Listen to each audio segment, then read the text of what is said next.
Lalu kemudian Nabi berdiri di atas mereka, ya, di atas sumurnya. Maksudnya setelah dimasukkan, Rasulullah berdiri di pinggir sumur, kemudian mengatakan, bi'sa ashiratun nabi kuntum li nabiyikum.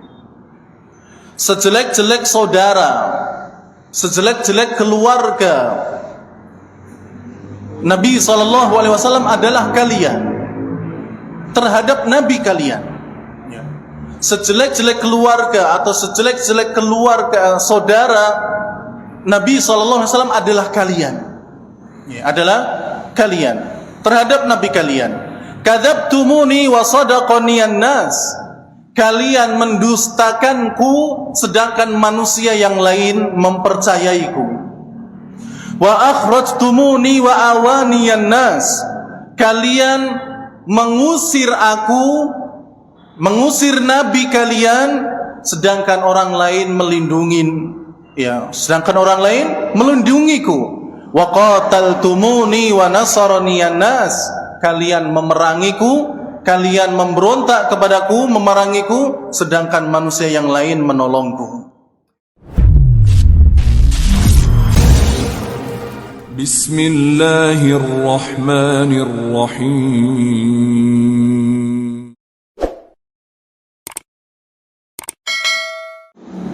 Assalamualaikum warahmatullahi wabarakatuh.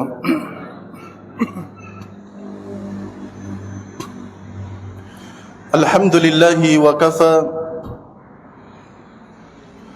wassalatu wassalamu ala nabiyyina al-mustafa wa ala alihi wa ashabihi wa man ihtada. Amma ba'du. Qala Allah tabaraka wa ta'ala fi kitabihil karim, ya ayyuhalladzina amanu taqullaha haqqa tuqatih wa la tamutunna illa wa antum muslimun. Wa qala nabiyyuna Muhammadun sallallahu alaihi wasallam, inna asdaqal hadisi kitabullah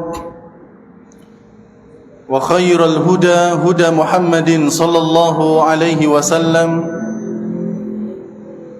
wa syarral umuri muhdatsatuha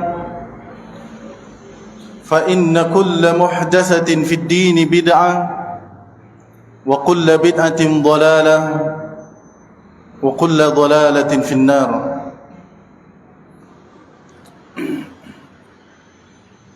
Ma'asyiral qaum muslimin wal muslimat rahimani wa rahimakumullah.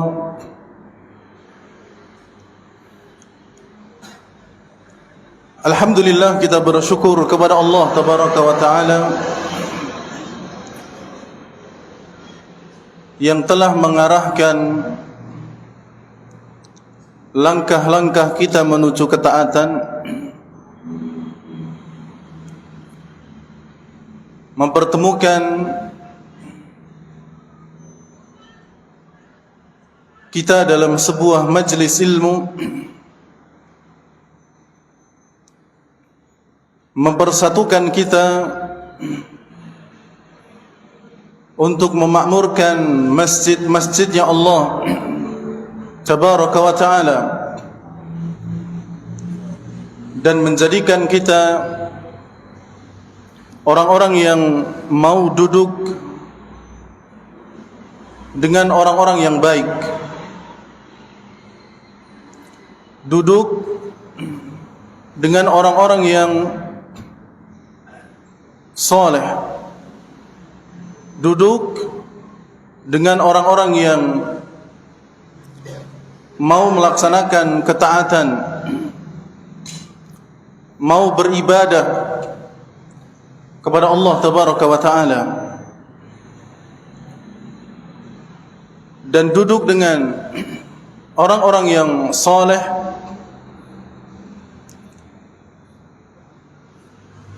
memiliki keistimewaan. Bahkan dalam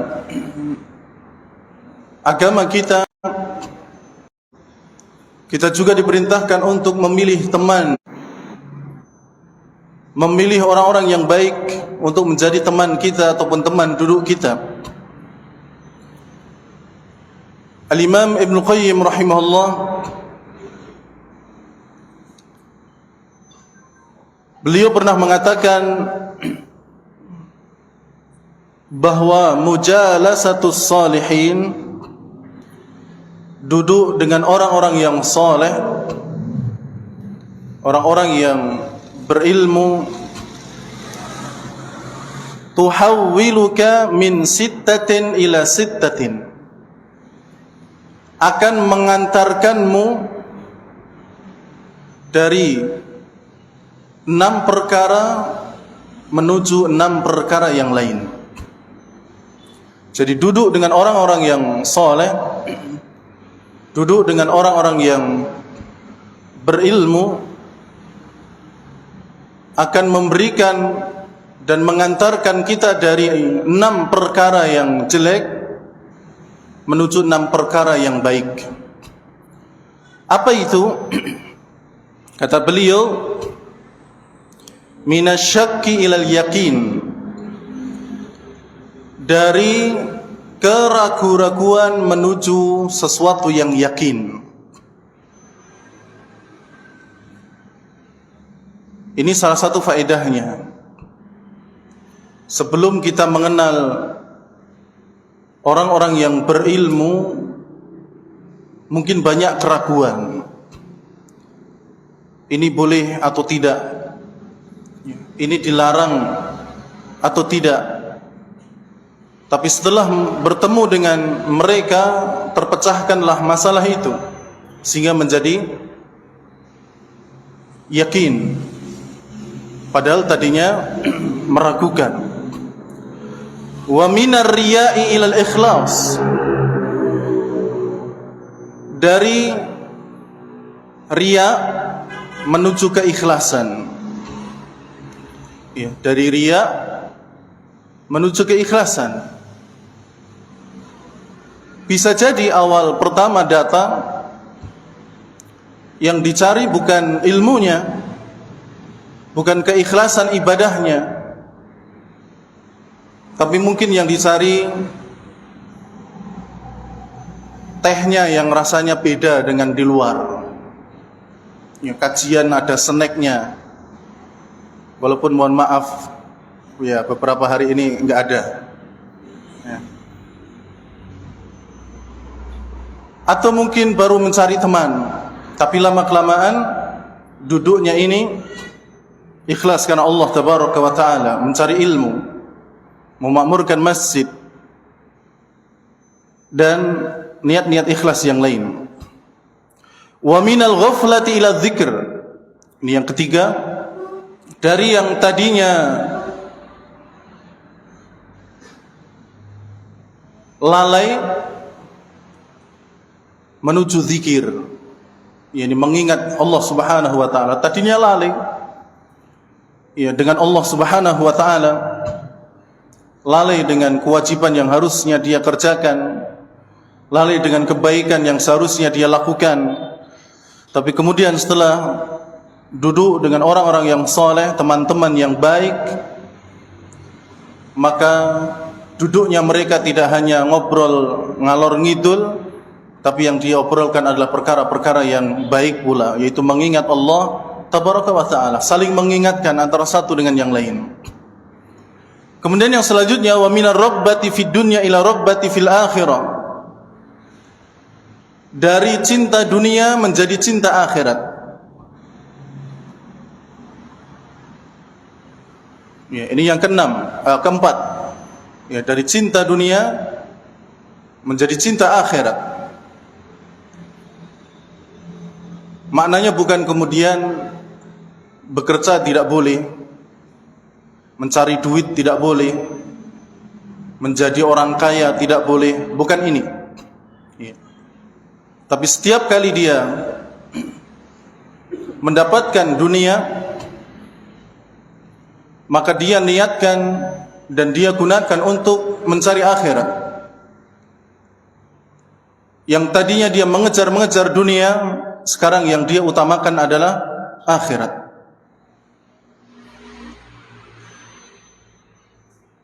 dia gunakan kenikmatan dunia untuk mencari akhirat.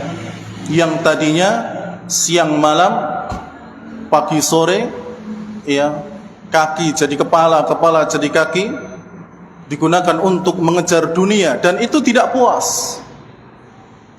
Ya. Tidak ada ketenangan di sana karena terus mengejar, sedangkan yang dikejar lari.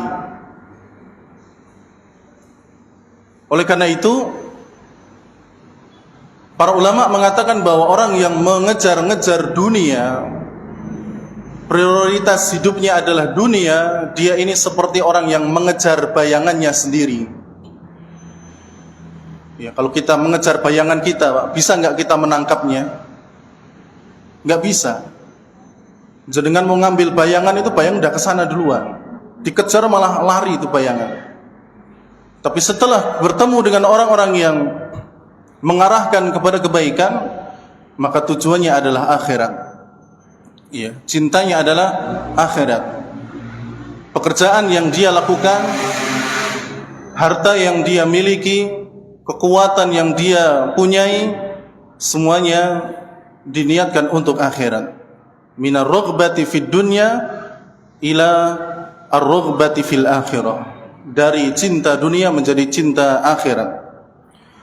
Kemudian yang kelima, wa minal kibri ila tawadhu'i, dari sikap sombong menjadi sikap tawadhu', rendah diri, ya, rendah hati, tawadhu'. Ya. Mungkin tadinya sombong, bisa ini, bisa itu, ya, punya ini, punya itu. Kemudian setelah mengenal ilmu, mengenal orang-orang yang baik, berilmu, mengarahkan kepada kebaikan, tadinya sombong menjadi tawadhu'. Dan orang yang tawadhu' karena Allah, Allah akan angkat dia. Man tawadhu'a lillah, barang siapa yang tawadhu' karena Allah, maka Allah angkat dirinya. Tanpa perlu memamerkan apa yang dia miliki, Allah akan angkat dia di kalangan manusia. Inilah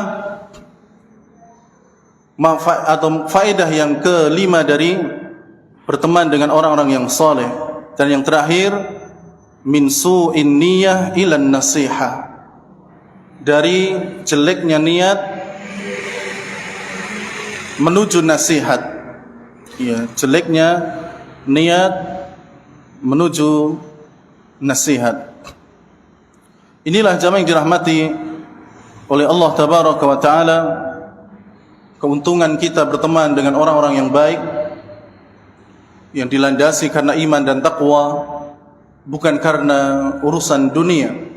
Dan pertemanan seperti inilah yang kemudian akan langgeng sampai nanti di hari kiamat, bahkan sampai penduduk neraka masuk ke neraka, penduduk surga masuk ke surga.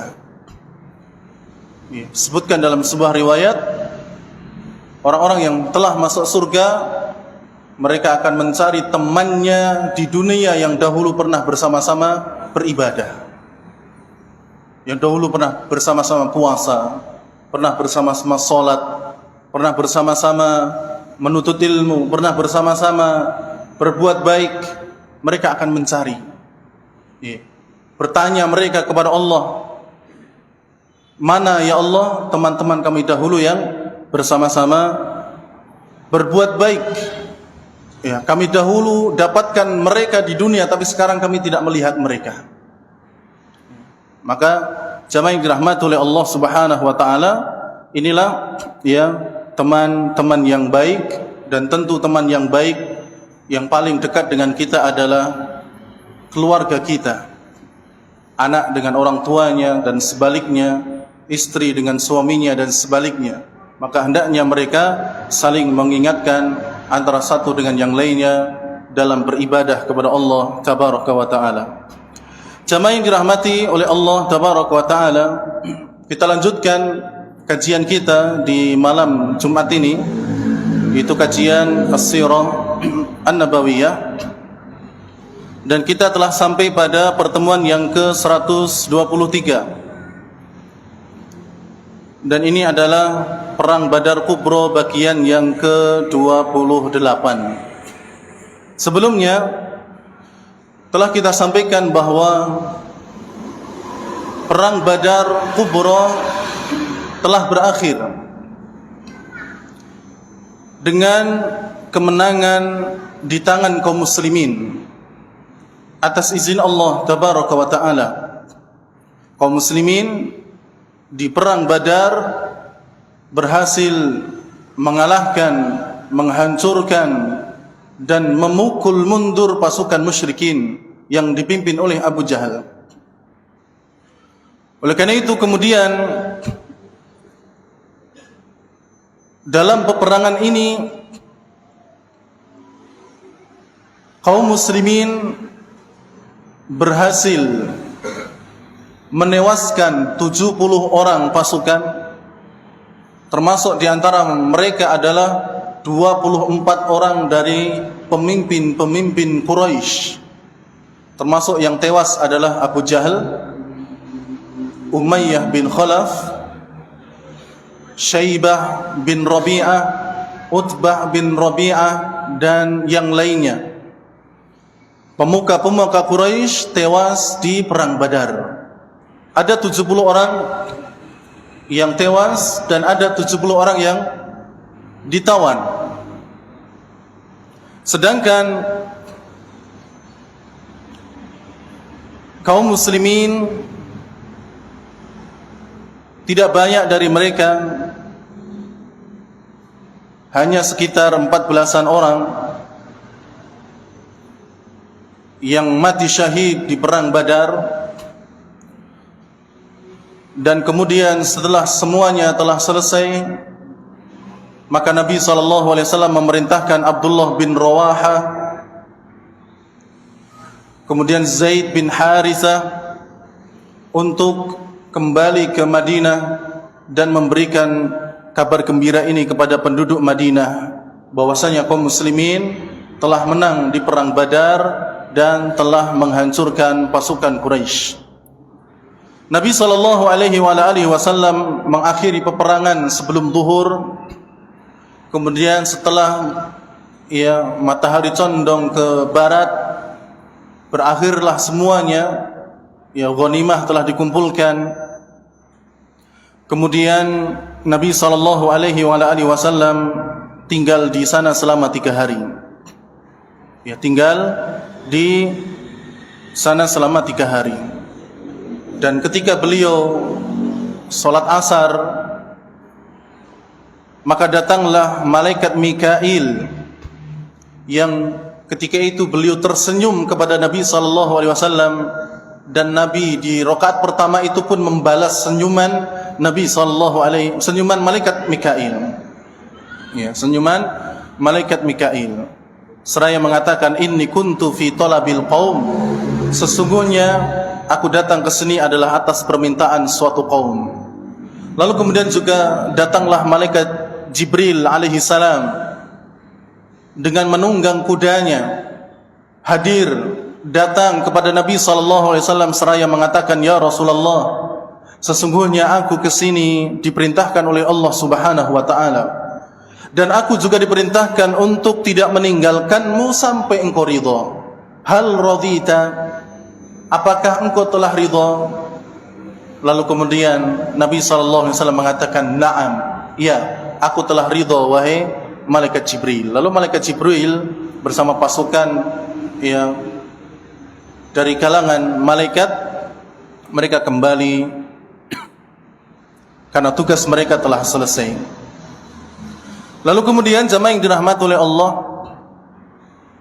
wadufina min qatlin minal muslimina fi ardil ma'rakah. Lalu kemudian Nabi SAW dan juga para sahabat mengubur sahabat-sahabat lain yang gugur di medan Badar dari kalangan muslimin. Seluruhnya mereka dikubur fi ardil ma'rakah, di bumi peperangan itu. Jadi 14 orang yang meninggal dari kalangan muslimin seluruhnya dikubur di Badar. Walam yarid ma yashiru ila salati alaihim. Dan tidaklah datang satupun dalil yang menunjukkan bahwasannya mereka, yakni sahabat-sahabat Nabi yang meninggal di perang Badar ini disolatkan oleh Rasulullah dan juga para sahabat. Ya, tidak ada satupun dalil yang menunjukkan bahwasanya Rasulullah solat jenazah atas syuhada Badar. Tidak ada satupun yang datang riwayat itu. Artinya mereka langsung dikubur tanpa disolatkan. Ya, tanpa disolatkan. Dan inilah yang dilakukan oleh Nabi SAW kepada jenazah-jenazah yang syahid di medan perang. Mereka yang syahid di medan perang itu tidak disolatkan. Adapun kaum muslimin yang meninggalnya tidak di medan perang, maka mereka disolatkan. Demikian pula mereka yang meninggal dalam keadaan syahid secara akhirat, tapi dunianya tidak, seperti yang Rasulullah sebutkan dalam hadis-hadis beliau, bahwa selain di medan perang itu ada yang dikatakan syahid meninggalnya, tapi secara akhirat bukan secara dunia. Seperti orang yang meninggal karena terbentur sesuatu, ya, terbentur sesuatu, atau orang yang meninggal karena tenggelam, atau orang yang meninggal karena terbakar, atau orang yang meninggal karena taun, ya, suatu wabah, penyakit taun, atau meninggal karena melahirkan dari kalangan wanita. Mereka dikatakan syahid oleh Nabi SAW. Tapi untuk urusan apakah mereka disolatkan dan dikafani? Iya, mereka disolatkan dan dikafani. Tapi syahid di sini tidak kemudian mutlak disematkan kepada mereka. Tentunya tergantung kondisi mereka meninggal itu. Apakah ketika meninggal terbakar, meninggal tenggelam itu sambil mendem misalnya, ya, atau sambil nyolong, ya, atau setelah nyolong kemudian dikeroyok dan sebagainya misalnya, ya. Nah, ini harus dilihat, ya, harus dilihat. Tapi kalau tidak ada apa-apa kemudian tiba-tiba dia tenggelam, atau mungkin hanya sekedar mandi kemudian tenggelam, ya, maka ini bisa dikatakan syahid. Ya, hanya sekedar jalan kemudian ada sesuatu yang menimpanya, bisa jadi syahid. Kecelakaan itu kan berbenturan biasanya, Pak. Atau bukan biasanya, memang kalau orang kecelakaan itu kan ada benturan di sana. Bisa jadi mereka syahid, tapi bisa jadi juga tidak. Ya, karena akibat kecelakaan itu sedang mendem dia, ya, ngombe pirang botol gitu terus, ya, nggak ingat apa-apa, nabrak, benturan jelas. Tapi apa kemudian dikatakan syahid? Ya, ini tidak demikian. Ya, jadi syahid di sini juga dilihat bagaimana keadaan mereka ketika itu. Adapun orang yang meninggal di medan perang dengan perang yang benar, maka ini tidak disolatkan.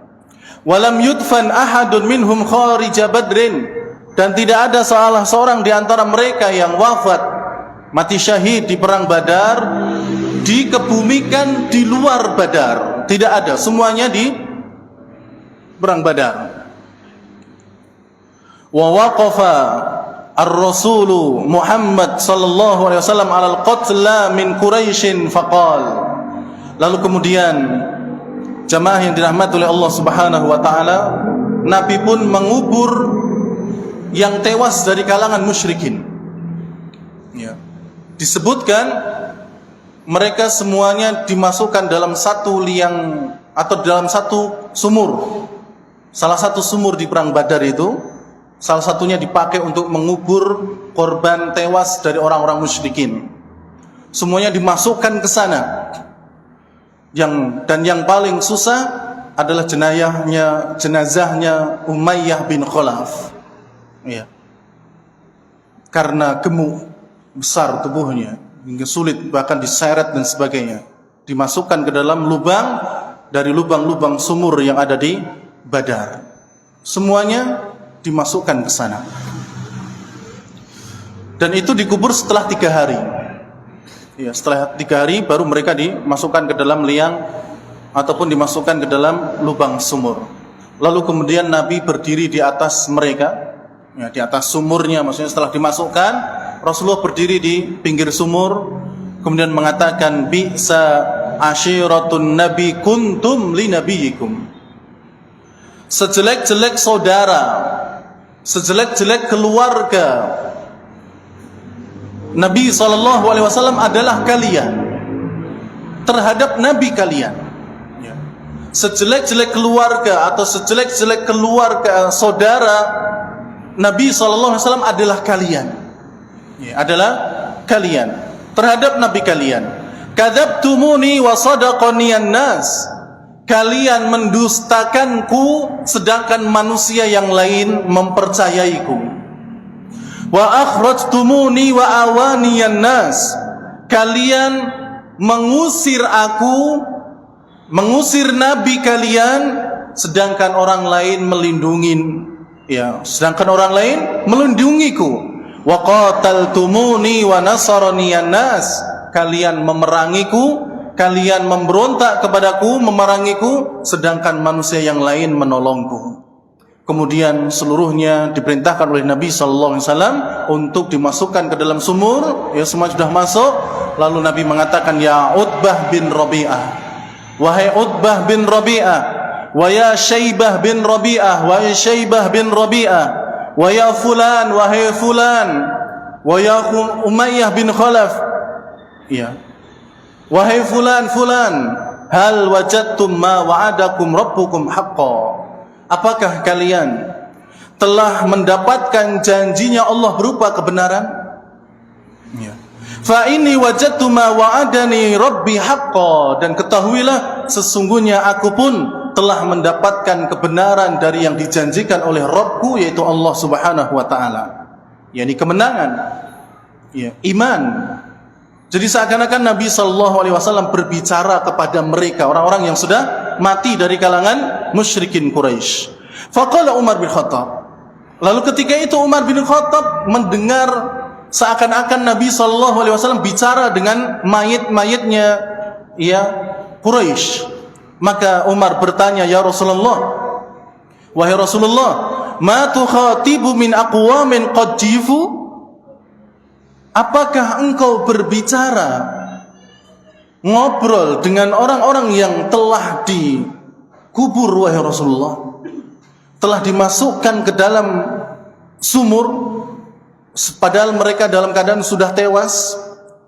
Engkau berbicara kepada mereka? Faqal, lalu Nabi SAW mengatakan, walladhi nafsu Muhammadin biyadi, demi zat yang jiwa Muhammad berada di tangannya, ma antum bi asma'a lima aqulu minhum. Wahai Umar dan sahabat yang lain, tidaklah kalian lebih bisa mendengar apa yang aku ucapkan melebihi mereka. Jadi seakan-akan Nabi SAW mengatakan bahwa mereka yang mati ini lebih bisa mendengar apa yang saya katakan daripada kalian yang masih hidup. Ya. Walakinnahum la yaqdiruna ayyujibu. Dalam riwayat yang lain disebutkan demikian. Akan tetapi mereka tidak bisa menjawab. Mereka mendengar, bahkan lebih bisa mendengar apa yang aku ucapkan daripada kalian. Hanya saja mereka tidak bisa menjawab. Sehingga jemaah yang dirahmati oleh Allah Tabaraka wa Ta'ala, Nabi ngobrol dengan mereka. Dipanggil, ya Utbah bin Rabi'ah, ya Syaibah bin Rabi'ah, ya Ammar bin Hisham, ya Abu Jahal, ya Umayyah bin Khalaf, semuanya dipanggil. Dan Nabi SAW menyatakan ketika ditanya Umar, ya, ma kuntum ma antum bi asma' lima aqulu minhum.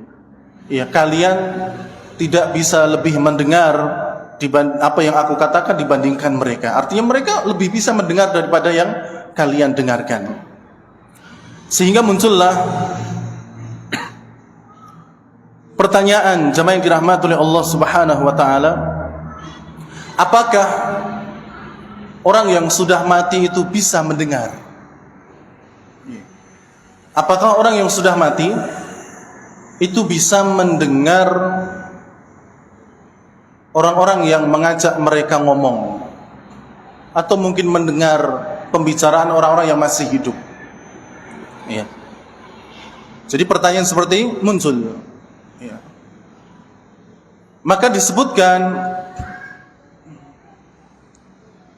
ada silang pendapat di kalangan para ulama terkait apakah mayit itu bisa mendengar. Pendapat pertama mengatakan tidak bisa mendengar sama sekali. Ya, tidak bisa mendengar sama sekali. Di antara yang berpendapat ini adalah istri Nabi SAW yang bernama Aisyah radhiyallahu taala anha. Ya, beliau berpendapat orang yang mati tidak bisa mendengar sama sekali. Pendapat yang kedua, bisa mendengar tapi di kondisi tertentu. Ya, bisa mendengar di kondisi tertentu. Dan pendapat yang ketiga mengatakan bisa mendengar secara umum. Ya, bisa mendengar secara umum. Ya, secara umum sebagaimana manusia yang sudah atau yang masih hidup, mereka bisa mendengar. Namun kebanyakan, ya, dan bahkan yang ketiga ini, pendapat yang ketiga ini adalah pendapatnya mayoritas para ulama. Mayoritas para ulama berpendapat mereka bisa mendengar secara umum.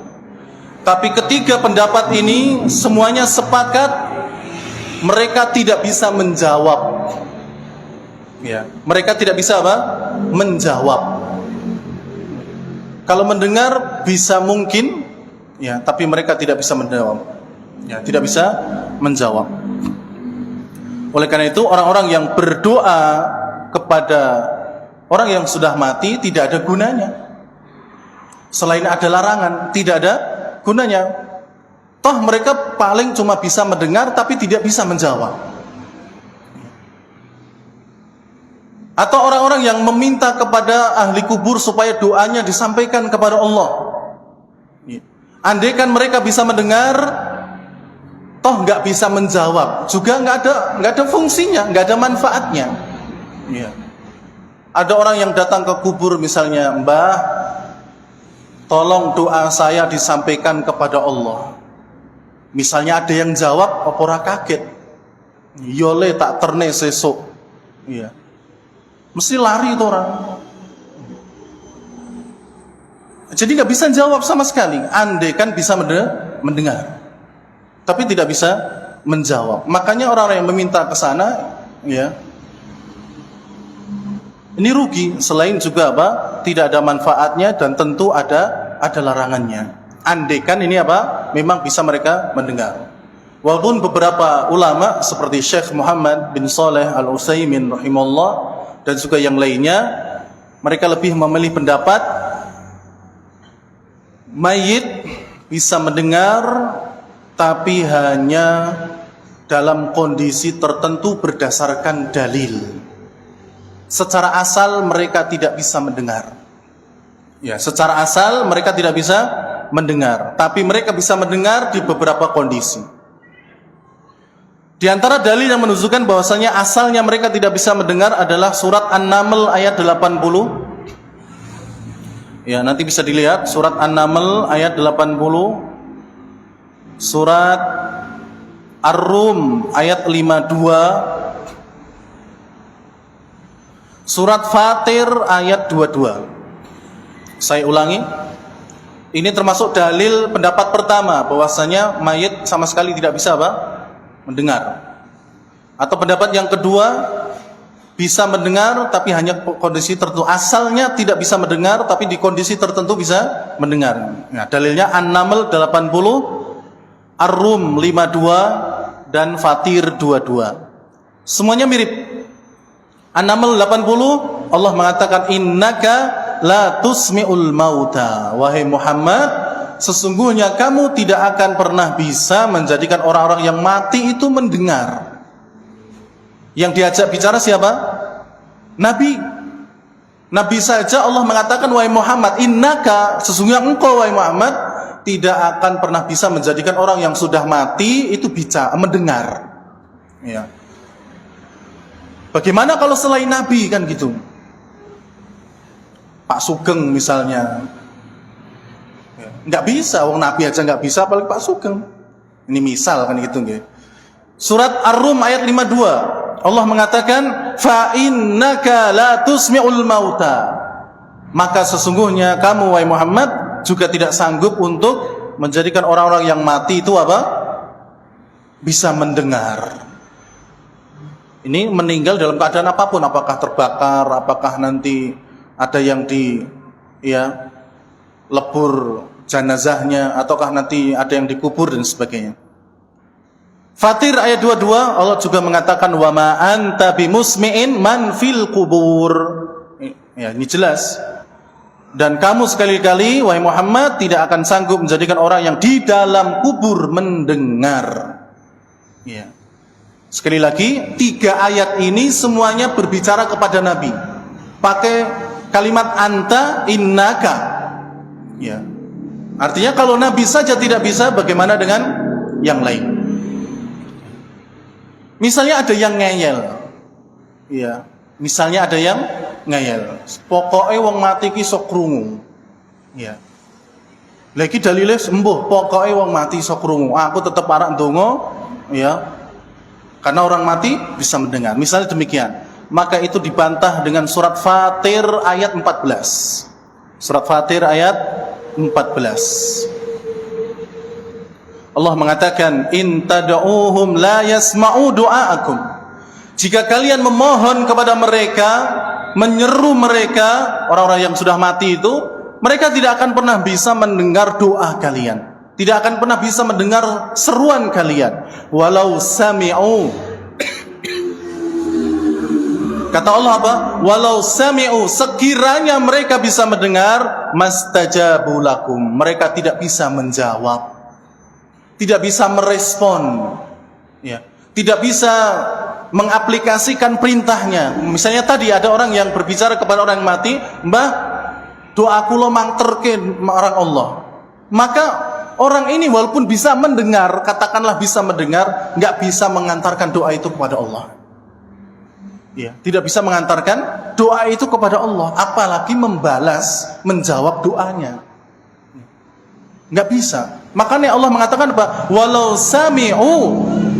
Ya. Bahasane yo wis, wong mati ki sok krungu. Ya. Tapi apa? Mastajabu lakum. Tidak akan pernah apa? Bisa menjawab doa kalian. Tidak akan pernah bisa menjawab doa kalian.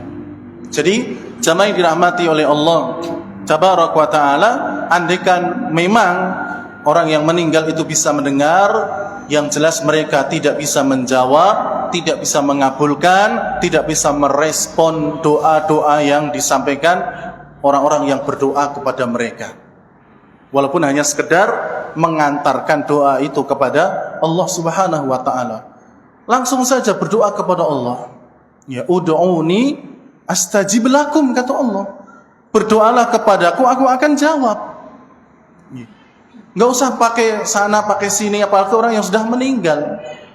Kalau kepada orang yang masih hidup, orangnya mungkin kita anggap soleh, ustadz atau mas atau kiai, tolong doakan, ya, misalnya, tolong berdoa kepada Allah agar anak saya sembuh misalnya, atau doakan agar anak saya ini lancar dalam sekolahnya dan sebagainya. Silakan. Tapi kalau kepada orang yang sudah meninggal, ya berdoa kepada mereka tidak boleh. Justru mereka itu membutuhkan bantuan kita, membutuhkan doa kita. Karena qulub bani Adam, ya, Seluruh Bani Adam itu kalau sudah meninggal in qata'a amalu, amalnya ini nggak bisa lagi, Pak. Sudah terputus. Makanya kalau suruh mengantarkan doanya kepada Allah nggak bisa. Apalagi jawab gitu loh. Ya.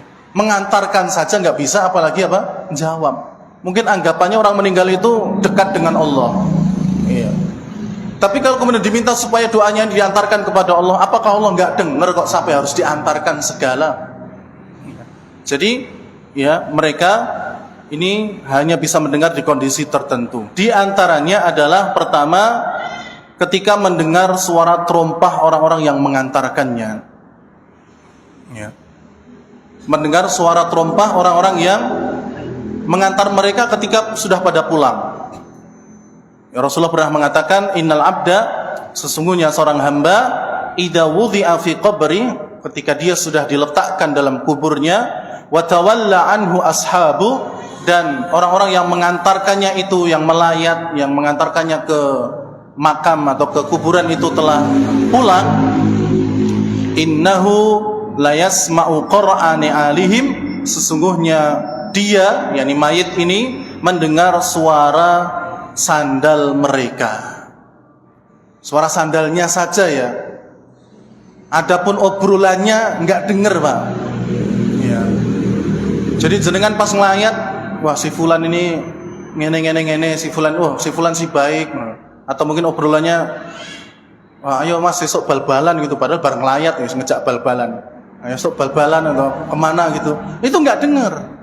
Yang mayit dengar cuma suara terompahnya semakin menjauh, semakin menjauh, semakin menjauh, dan hilang. Dan sudah, dia akan sendiri di situ nanti. Bukan cuma dia, kita nanti pun demikian. Ya, bayangkan saja Pak, pas sakit misalnya, dijenguk orang rame kan gitu ya, seneng. Tapi lama-kelamaan satu pamit, satu rombongan pamit, satu rombongan pamit. Ya, tinggal sendiri. Ya, terkadang sama istri mungkin, sama anak. Tapi kalau anak sudah tidur, istri juga sudah tidur sendiri. Ya, kan terasa. Bagaimana kalau dikubur? Ya, kalau di kamar saja terasa sepinya luar biasa, padahal itu masih bisa bangun, minum, ya bisa bangun untuk membuat sesuatu untuk dimakan atau diminum. Dikubur dah nggak bisa lagi. Ya, di sana nggak ada es teh lagi, Pak. Ya. Nggak ada air kelapa lagi, walaupun jenengan guyur satu pohon kelapa ke sana semua, nggak akan berpengaruh sama si mayit. Ya. Disuntai banyu kambil terus mayitnya ngokop enggak, ya sama sekali enggak. Terus ditadai nganggo ya kain kafane gitu, wah nggo sangu engko bengi, nggo sangu sesuk. Ya, nggak akan demikian. Dikemuli pun kalau dia adalah orang yang naudzubillah min dzalik, disiksa oleh Allah panas. Ya. Rasa dingin ya dinginan. Ya.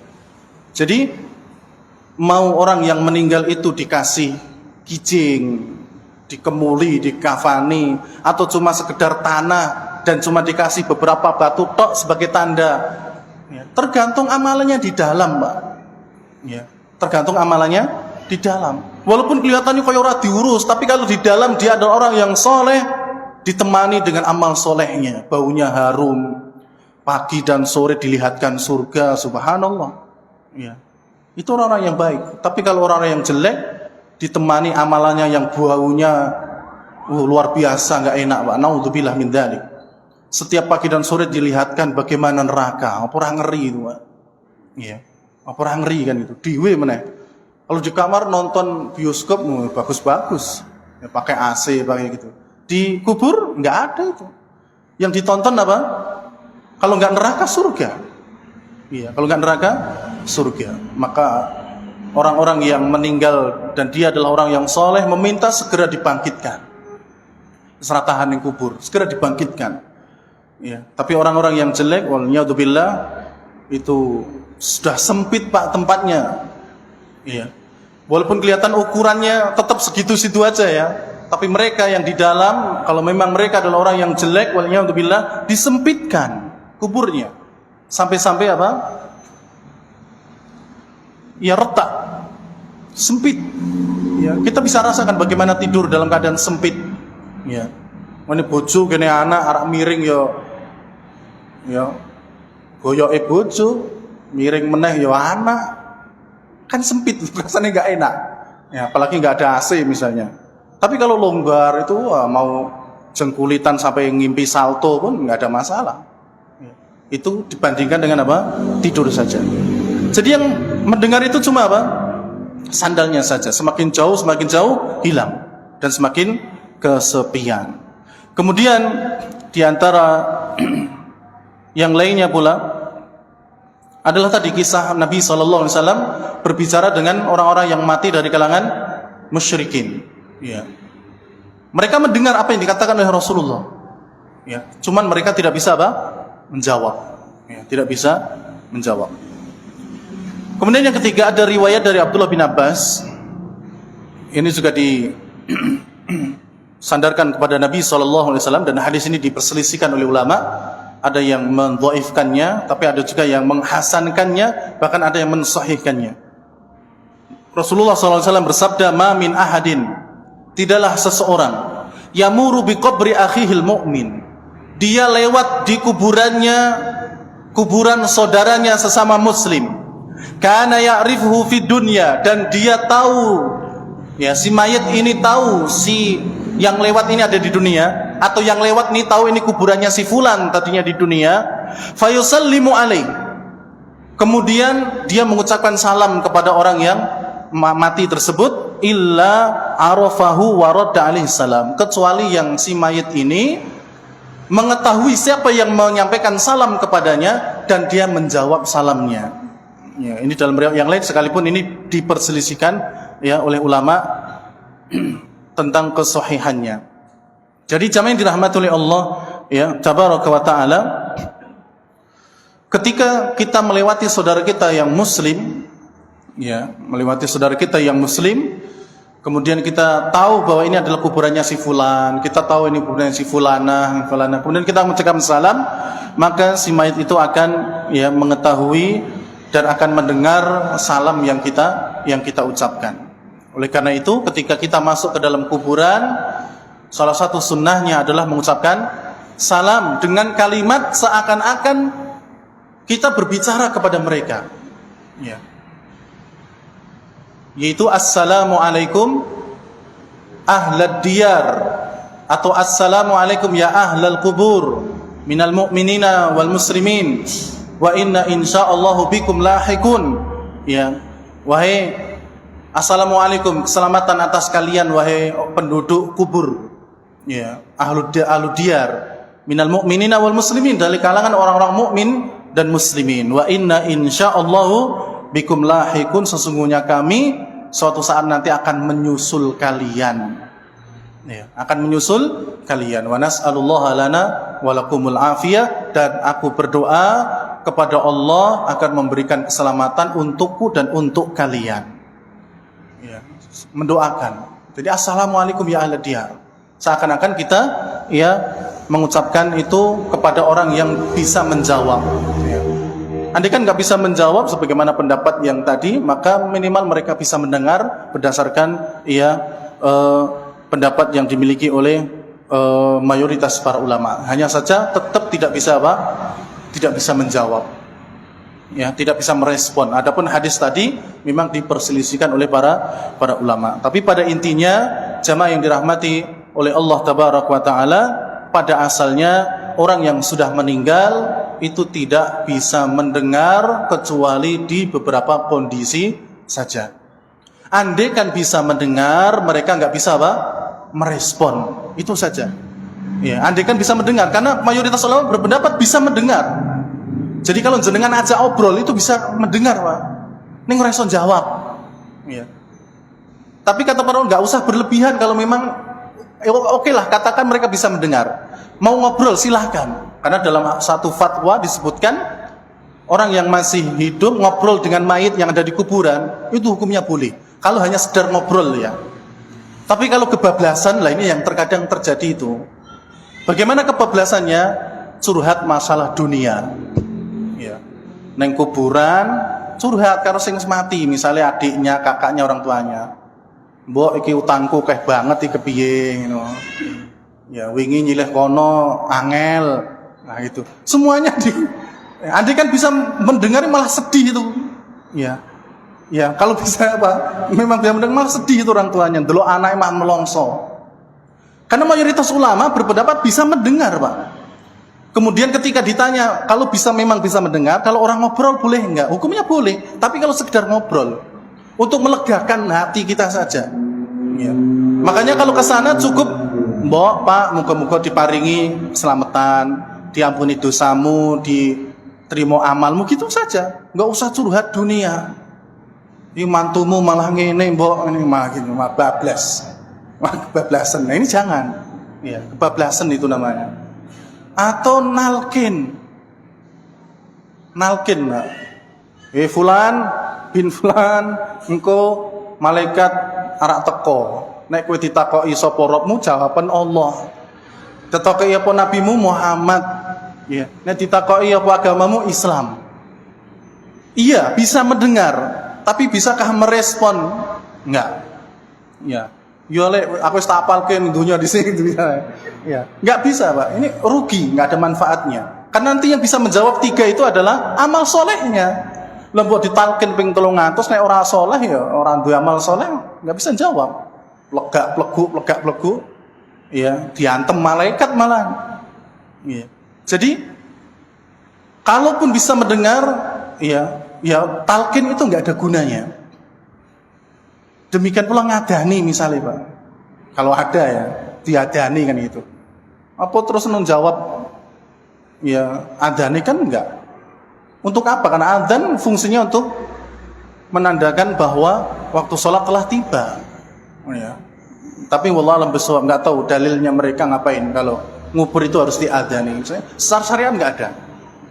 Secara syariat tidak ada. Terkadang dalilnya cuma dianalogikan. Dulu datang ke dunia diadani, sekarang meninggalkan dunia ya diadani. Biasanya itu dalilnya. Ya, karena dulu pertama kali kan bayi lahir kan diadani toh, Pak. Walaupun sudah silang pendapat di kalangan para ulama ya, karena dalilnya diperselisihkan juga di kalangan para ulama. Ada yang mendhaifkan, ada yang menguatkan. Ya. Karena memang ada dalilnya. Tapi kalau untuk mengkuburnya ini nggak ada dalilnya sama sekali. Cuma analogi dengan itu tadi. Kalau dulu datangnya diadani, lungos kondunya ya diadani. Ya. Walaupun itu, ya kalaupun cuma bisa mendengar tapi nggak bisa apa? Menjawab. Nggak bisa nirukan Allahu Akbar, Allahu Akbar. Itu kalau bisa nirukan mah melayu itu malah sing adan. Ya. Jadi demikian, jamaah yang dirahmati oleh Allah, ya terkait dengan orang yang meninggal apakah bisa mendengar ataukah tidak. Dan itu juga apa yang dapat kita sampaikan dari As-Sirah An-Nabawiyah, di mana Nabi SAW mengubur kaum muslimin yang syahid di sana, di perang Badar, dikubur juga di sana dan tidak dikubur di tempat yang lain, dan tidak ada satupun riwayat yang menyebutkan mereka disolatkan oleh Nabi SAW. Demikian pula orang-orang yang tewas dari kalangan musyrikin semuanya dimasukkan dalam satu lubang dari lubang-lubang sumur yang ada di sana, dan itu menunjukkan akan kehinaan mereka di dunia dan juga di akhir hidup mereka. Insyaallah di kesempatan yang lain masih akan kita lanjutkan terkait dengan perang Badar Kubro ini, karena masih membahas ya ghanimah, tahanan dan yang lainnya. Insyaallah di kesempatan yang lain biidznillah subhanahu wa ta'ala. Demikian, kurang lebihnya mohon maaf. Kita akhiri subhanakallahumma rabbana wa bihamdik asyhadu an la ilaha illa anta astaghfiruka wa atubu ilaik. Wassalamualaikum warahmatullahi wabarakatuh.